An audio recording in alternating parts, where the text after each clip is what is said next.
اعوذ باللہ من الشیطان الرجیم بسم اللہ الرحمن الرحیم۔ آج ہم سورہ بقرہ کی آخری دو آیتوں کا ترجمہ اور اس کی تفسیر دیکھیں گے۔ آیت نمبر 285 اور 286 ہے۔ تو ان دونوں آیات کا ترجمہ دیکھنے سے پہلے، سننے سے پہلے ہمیں اپنے دل کے اندر یہ سوچنا ہے کہ یہ دونوں آیتیں بہت مبارک آیتیں ہیں، بہت فضیلت والی آیتیں ہیں۔ ان آیتوں کی فضیلت ہمارے دل کے اندر موجود ہونی چاہیے۔ ہمیں پتہ ہونا چاہیے کہ یہ کیسی آیتیں ہیں، کب اللہ تبارک و تعالیٰ نے اور کہاں سے ان آیتوں کو نازل فرمایا ہے۔ تو چلیے دیکھتے ہیں کہ پہلی آیت ہے 285، اس کا ترجمہ دیکھتے ہیں کہ آمن الرسول بما انزل الیہ من ربہ والمؤمنون، کہ آمن الرسول ایمان لائے رسول صلی اللہ علیہ وسلم، یا مان لیا رسول صلی اللہ علیہ وسلم نے، بما اس چیز کو، انزلہ جو کہ اترا، الیہ ان کی طرف، من ربہ کس کی جانب سے، ان کے پروردگار کی جانب سے، والمؤمنون اور مسلمانوں نے بھی کیا ہے اس بات کو مان لیا ہے۔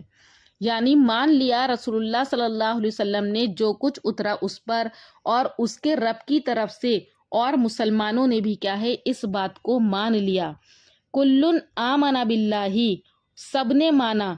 اور کس بات کو مانا کہ کلن یعنی تمام مومن کیا ہے، آمنا وہ ایمان لے کر کے آئے، باللہ اللہ تبارک و تعالیٰ پر، و ملائکتہ اور اس کے فرشتوں پر، و کتبہ اور اس کی کتابوں پر، و رسولہ اور اس کے رسولوں پر۔ یعنی مسلمانوں نے سب چیز کو پر کیا ہے ایمان لے کر کے آئے ہیں۔ مومنین وہ ایسے ہیں جو کہ سب چیز کے اوپر ایمان لائے ہیں، اللہ کو بھی مانا، ساتھ میں اس کے فرشتوں کو، اس کی کتابوں کو، اس کے رسولوں کو،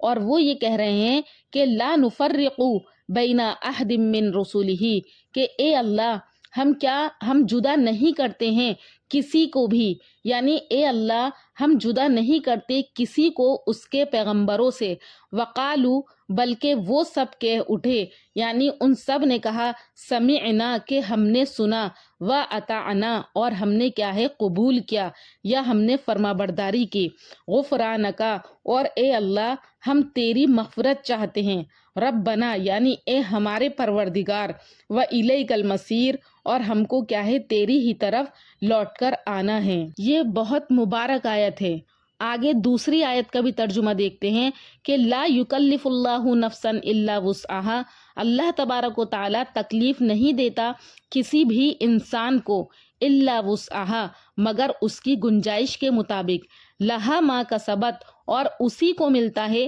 ما کسبت جو کہ اس نے کمایا ہے، وعلیہا مکتسبت اور اسی پر پڑتا ہے، مکتسبت جو اس نے کمایا۔ ربنا اے ہمارے پروردگار، لا تواخذنا نہ پکڑ ہم کو، ان نسینا اگر ہم سے کوئی بھول چک ہو جائے، او اخطانا یا ہم کیا ہیں یا ہم سے کوئی خطا ہو جائے، تو اے ہمارے رب تو ان باتوں پر ہماری پکڑ نہ کرنا۔ ربنا ولا تحمل علینا، اے رب ہمارے تو نہ رکھ ہمارے اوپر، اسرن ایسے بوجھ کو، کما حملتہ علی الذین من قبلنا جیسا کہ رکھا تھا تو نے ہم سے پہلے لوگوں پر۔ ربنا اے ہمارے پروردگار، ولا تحملنا تو نہ اٹھوا ہم سے ایسے بوجھ کو، مالا طاقت لنا بھی جس کی ہم کو کیا ہے طاقت نہیں ہے، واعف عنا اور تو درگزر کر دے ہم کو، واغفر لنا اور ہم کو کیا ہے بخش دے، ورحمنا اور ہم پر رحم کر، کیوں اس لیے کہ انت مولانا تو ہی ہمارا رب ہے، فانصرنا پس تو مدد کر ہماری، علی القوم الکافرین کافرین قوم پر۔ سب سے پہلے ہم ان دونوں آیات کی کیا ہے فضیلت دیکھیں گے۔ یہ سورہ بقرہ کی آخری دو آیتیں ہیں۔ احادیث میں ان دونوں آیتوں کے بڑے بڑے فضائل کیا ہیں مذکور ہیں۔ رسول اللہ صلی اللہ علیہ وسلم نے فرمایا کہ جس شخص نے رات کو یہ دونوں آیتیں پڑھ لی تو اس کے لیے کافی ہیں، یعنی اس کے لیے یہ چیز کافی ہے۔ ابن عباس رضی اللہ تعالیٰ عنہ کی روایت میں ہے کہ رسول اللہ صلی اللہ علیہ وسلم نے فرمایا اللہ تعالیٰ نے یہ دونوں آیتیں جنت کے خزانوں میں سے نازل فرمائی ہیں۔ کہاں سے نازل فرمائی؟ جنت کے خزانوں سے اللہ تعالیٰ نے یہ سورہ بقرہ کی آخری دو آیتیں نازل فرمائی ہیں، جس کو تمام مخلوق کی پیدائش سے 2000 سال پہلے خود اللہ تبارک و تعالیٰ نے اپنے ہاتھ سے لکھ دیا تھا۔ یعنی مخلوق پیدا بھی نہیں ہوئی تھی، اس کی پیدائش سے پہلے ہی اللہ تبارک و تعالیٰ نے ان دونوں آیتوں کو کیا ہے اپنے ہاتھ سے لکھ دیا تھا۔ سبحان اللہ۔ اور جو شخص ان کو عشاء کی نماز کے بعد پڑھ لے تو وہ اس کے لیے قیام اللیل یعنی تہجد کے قائم مقام ہو جاتی ہے۔ سبحان اللہ۔ یعنی اگر کوئی شخص تہجد بھی نہ پڑھ پائے اور وہ ان دونوں آیتوں کو پڑھ کر سو جائے تو یہ کیا ہے تہجد پڑھنے والے یعنی قیام اللیل کے قائم مقام ہو جاتی ہے۔ کتنی بابرکت یہ آیات ہیں، کتنا اللہ تبارک و تعالیٰ چھوٹی چھوٹی آیات پر ہمیں کیا ہے کتنی بڑی بڑی فضیلتیں عطا فرماتا ہے۔ اور اسی طرح سے بہقی کی روایت میں ہے کہ رسول اللہ صلی اللہ علیہ وسلم نے فرمایا کہ اللہ تعالیٰ نے سورہ بقرہ کو ان دو آیتوں پر ختم فرمایا ہے جو مجھے اس خزانہ خاص سے عطا فرمائی ہیں جو عرش کے نیچے سے ہے۔ اللہ تعالیٰ چاہتا تو سورہ بقرہ کو کسی دوسری آیتوں پر بھی ختم کر سکتا تھا، لیکن نبی کریم صلی اللہ علیہ وسلم نے فرمایا یہ دونوں آیتیں اللہ تعالیٰ نے کیا ہے جو عرش کے نیچے خزانے ہیں ان میں یہ دو آیتیں شامل تھیں،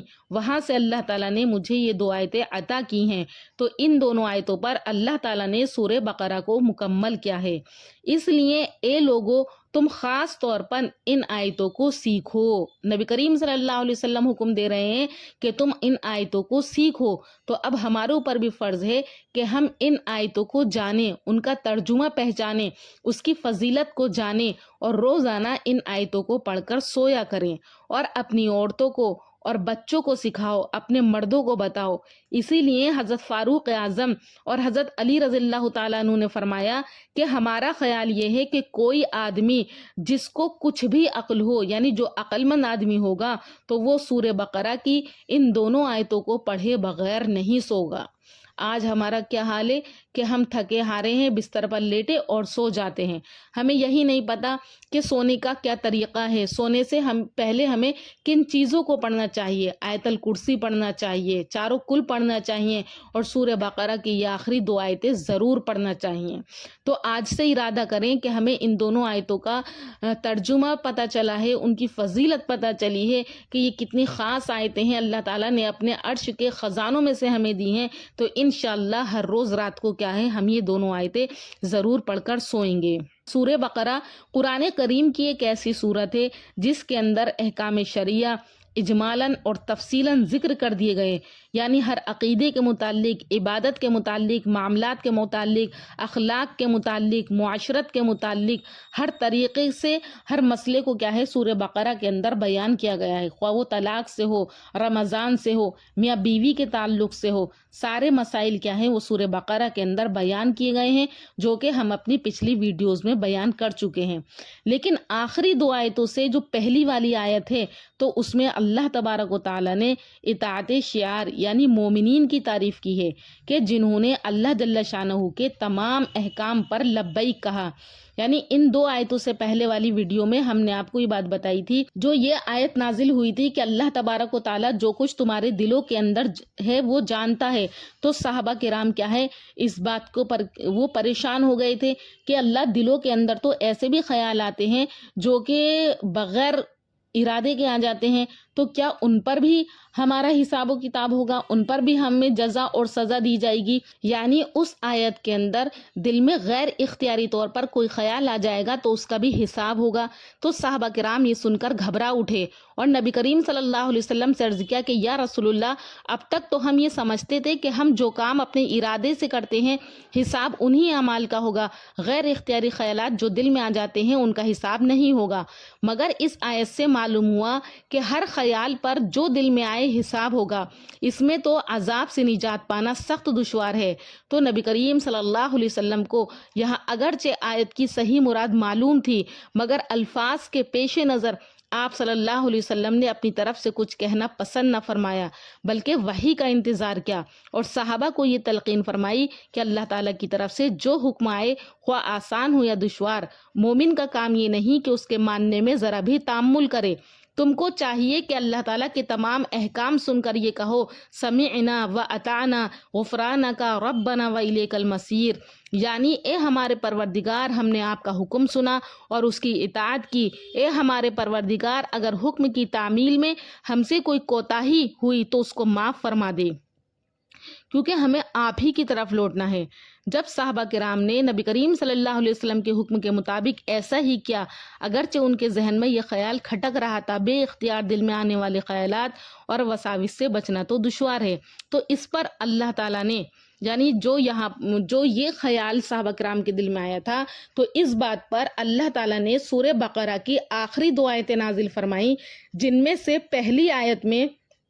مسلمانوں کی تعریف کی گئی کہ وہ کیسے مسلمان ہیں کہ وہ ایمان لائے کس پر؟ باللہ، اللہ تبارک و تعالیٰ پر اور اس کے فرشتوں پر، اس کی کتابوں پر اور اس کے رسولوں پر، ایسے مسلمان ہیں۔ اور انہوں نے کیا ہے کسی بھی پیغمبر کے اندر کیا ہے فرق نہیں کیا۔ فرق کرنے سے مراد یہاں پر یہ ہے کہ انہوں نے یہود و نصارہ کی طرح ایسا نہیں کیا کہ وہ کسی کو پر ایمان لائے، کسی پیغمبر کو انہوں نے مانا اور کسی رسول کا کیا ہے انہوں نے انکار کر دیا۔ انہوں نے ایسا نہیں کیا۔ جیسے یہود نے حضرت موسیٰ علیہ السلام کو، نصارہ نے حضرت عیسیٰ علیہ السلام کو نبی مانا مگر نبی کریم صلی اللہ علیہ وسلم کو نبی نہ مانا، تو ان لوگوں کی یہ تعریف کی گئی کہ وہ ایسے تھے کہ انہوں نے اللہ کے سارے ہی رسولوں کا کیا ہے اکرام کیا ہے، سبھی کو پر کیا ہے انہوں نے ایمان لے کر کے آئے ہیں، تو یہاں پر اللہ تعالیٰ نے ان کی تعریف بیان کی ہے۔ اس کے بعد دوسری آیت میں ایک خاص انداز سے وہ شبہ دور کیا گیا جو پچھلی آیت کے بعض جملوں سے پیدا ہو سکتا تھا کہ جن میں چھپے ہوئے خیالات پر حساب ہوا تو عذاب سے کیسے بچیں گے۔ صحابہ کے دلوں کے اندر کیا ہے یہ سوال آیا تھا، تو اللہ تعالیٰ نے فرمایا لا یکلف اللہ نفسا الا وسعها، یعنی اللہ تعالیٰ کسی شخص کو اس کی طاقت سے زیادہ کا حکم نہیں دیتے ہیں، اس لیے غیر اختیاری طور پر جو خیالات اور وسوسے دل میں آ جائیں اور پھر ان پر کوئی عمل نہ ہو تو وہ سب اللہ کے نزدیک معاف ہیں۔ حساب اور مواخذہ صرف انہی کاموں پر ہوگا جو اختیار اور ارادے سے کیے جائیں، یعنی بلا اختیار جو دلوں کے اندر خیال آتے ہیں، تو اللہ تعالیٰ نے کہہ دیا لا یکلف اللہ نفسا الا وسعها، کہ اللہ تعالیٰ جو ہے کسی بھی شخص کو اس کی طاقت سے زیادہ کیا ہے تکلیف نہیں دیں گے، یعنی جو دلوں کے اندر تمہارے خیال آ رہے ہیں یعنی بلا کسی ارادے کے آ رہے ہیں اور بے وجہ کے آ رہے ہیں، تو اللہ تعالیٰ کیا ہے ان کے اوپر تمہارا مواخذہ نہیں کرے گا۔ تو صحابہ کرام کی تعریف کی اللہ تعالیٰ نے اور ان کے اس شک کو اس آیت کے جواب سے کیا ہے ان کے اس دل کے شک کو دور کر دیا کہ جو بھی تمہارے خیال آئیں وہ سب کے سب کیا ہیں وہ معاف ہیں، اللہ تبارک و تعالیٰ کیا ہے وہ اس کو معاف کر دے گا۔ اور بالکل آخر میں قرآن کریم نے مسلمانوں کو ایک خاص دعا کی تلقین فرمائی ہے، یعنی جو آخری آیات ہیں کہ جس میں بھول چوک اور بلا واسطہ خطا کسی فعل کے سرزد ہونے کی معافی کی گئی، تو اللہ تعالیٰ نے جو ہے آخری آیت میں یہ اعلان فرما دیا کہ ربنا لا تؤاخذنا، کہ اے ہمارے پروردگار بھول چوک اور خطا پر ہم سے مواخذہ نہ فرمانا، ہے نا۔ پھر فرمایا ربنا ولا تحمل علینا اسرا کما حملتہ، اور اے ہمارے پروردگار ہم پر بھاری اور سخت اعمال کا بوجھ نہ ڈال جیسا کہ تو نے ہم سے پہلے لوگوں یعنی بنی اسرائیل پر ڈالا تھا، اور ہم پر ایسے فریضے عائد نہ کر جن کی ہم کیا ہے طاقت نہیں رکھتے، مالا طاقت لنا بھی، یعنی ہم پر ایسا بوجھ نہ ڈال جس کی ہم کیا ہے اٹھانے کی طاقت نہیں رکھتے۔ تو اس سے مراد مطلب کچھ ایسے اعمال ہیں جو کہ بنی اسرائیل پر پہلے عائد تھے، کہ بنی اسرائیل کے یہاں یہ تھا کہ اگر ان کا کپڑا ناپاک ہو جاتا تھا تو وہ پانی سے پاک نہیں ہوتا تھا۔ تو یہ کتنی دشوار بات ہے، آج کل ہمارے لیے کتنی آسانی اللہ تعالیٰ نے کر دی ہے کہ اگر ہمارے کپڑے پر یا کہیں پر کوئی نجاست لگ جائے، اگر ہم اس کو پانی سے دھوئیں گے تو وہ پاک ہو جائے گا، لیکن بنی اسرائیل کے لیے اللہ تعالیٰ نے یہ حکم عائد کر رکھا تھا کہ ان کی نجاست کیا ہے کپڑے پر سے وہ پانی سے پاک نہیں ہوتی تھی، بلکہ اس کپڑے کو کیا ہے کاٹنا پڑتا تھا یا پھر جلانا پڑتا تھا۔ اگر آج ہمارے لیے حکم ہوتا تو ہم تو اپنے سارے کپڑے ہی کاٹ ڈالتے، سارے کپڑوں کو ہمیں جلانا پڑ جاتا۔ ہمیں اللہ تعالیٰ کا لاکھ لاکھ شکر ادا کرنا چاہیے کہ اللہ تعالیٰ نے ہمیں ایسے اعمال یا ایسے فریضوں کا بوجھ ہم پر نہیں ڈالا، کیونکہ ہم اس کی طاقت نہیں رکھ سکتے تھے، ہم عاجز ہو جاتے۔ تو اللہ تعالیٰ نے کہا کہ پانی سے تمہارے کپڑے دھو گے وہ پاک ہو جائیں گے۔ اور اگر بنی اسرائیل میں کوئی کسی سے گناہ ہو جاتا تھا تو قتل کے بغیر اس کی توبہ کیا ہے قبول نہ ہوتی تھی۔ تو اسی طرح سے اور آج ہم کیا ہیں کتنے گناہ کرتے ہیں، اللہ سے معافی مانگتے ہیں، اللہ ہمارے گناہوں کو کیا ہے معاف کر دیتا ہے، کیونکہ وہ غفور ہے، رحیم ہے۔ لیکن بنی اسرائیل کے اندر قتل کے بغیر توبہ قبول نہیں ہوتی تھی۔ یا مراد یہ ہے کہ دنیا میں ہم پر عذاب نازل نہ کیا جائے، جیسا کہ بنی اسرائیل کے اعمال بد پر کیا گیا تھا۔ بنی اسرائیل کے اندر کتنے عذاب آئے ہیں نا،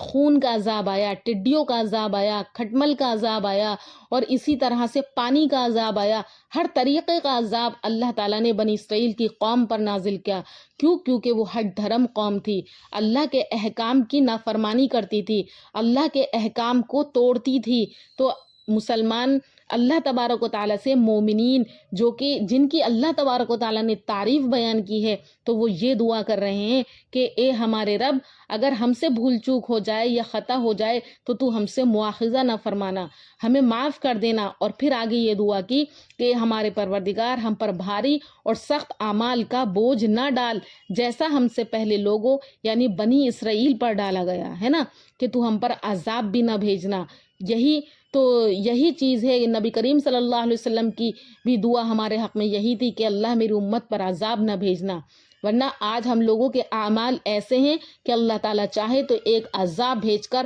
ہم سب کو کیا ہے نیست و نابود کر سکتا ہے۔ لیکن حضور صلی اللہ علیہ وسلم کی دعا یہ ہم لوگوں کو لگی ہوئی ہے کہ مجموعی طور پر اللہ تعالیٰ کیا ہے ہم لوگوں کو عذاب میں شامل نہیں کرتا ہے۔ اس بات پر بھی ہمیں اللہ تبارک و تعالیٰ کا لاکھ لاکھ شکر اور احسان ماننا چاہیے۔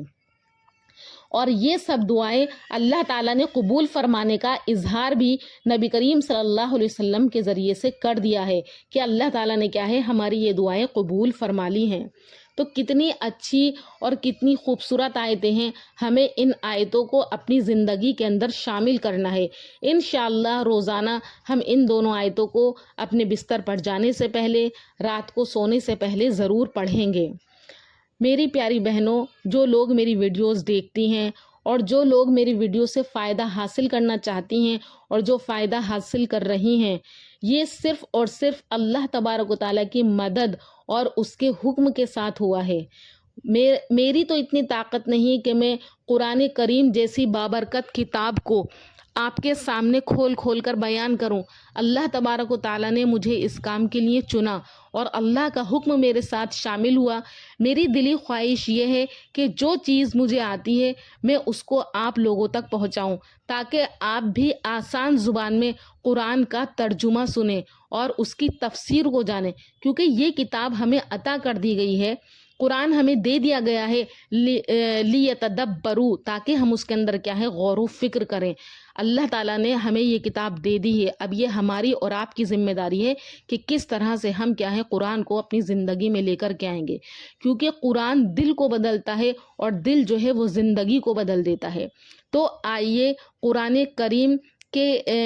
اس سفر میں آپ لوگ میرے ساتھ شامل ہو، اور اللہ کا بہت بڑا احسان اور کرم ہے کہ آج ہماری سورہ بقرہ مکمل ہوئی۔ اے میرے رب، اگر اس کو بیان کرنے میں مجھ سے کوئی بھی کمی یا زیادتی یا کوئی غلطی یا کوئی بے ادبی ہو گئی ہو تو اس کی میں دل سے معافی مانگتی ہوں۔ یا اللہ مجھے معاف فرما دینا۔ بس میرا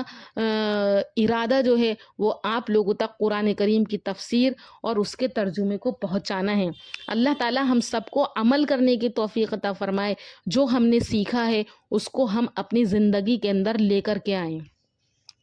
انشاءاللہ قرآن کے اس سفر میں آپ اور ہم سب ایک ساتھ جڑے رہیں گے، اور میری یہی کوشش رہے گی کہ میں انشاءاللہ پورا قرآن میں اپنے لیے ہی یہ کام کر رہی ہوں۔ اللہ تعالیٰ اس کو میرے لیے کیا ہے مغفرت کا ذریعہ بنا دے، میری نجات کا ذریعہ بنا دے۔ انشاءاللہ میرا ارادہ ہے کہ میں پورا قرآن تفسیر سے کروں گی، اور جلدی ہی میں سورہ آل عمران کی شروعات کروں گی اگلی ویڈیو میں انشاءاللہ۔ تو میری بہنوں، بس ایک گزارش ہے کہ آپ لوگ مجھے اپنی دعاؤں میں یاد رکھیں اور اللہ تعالیٰ میرے اس عمل کو کیا ہے قبول فرمائے اور آپ کے سننے کو قبول فرمائے۔ چلیے پھر ملاقات کرتے ہیں اگلی ویڈیو میں۔ السلام علیکم۔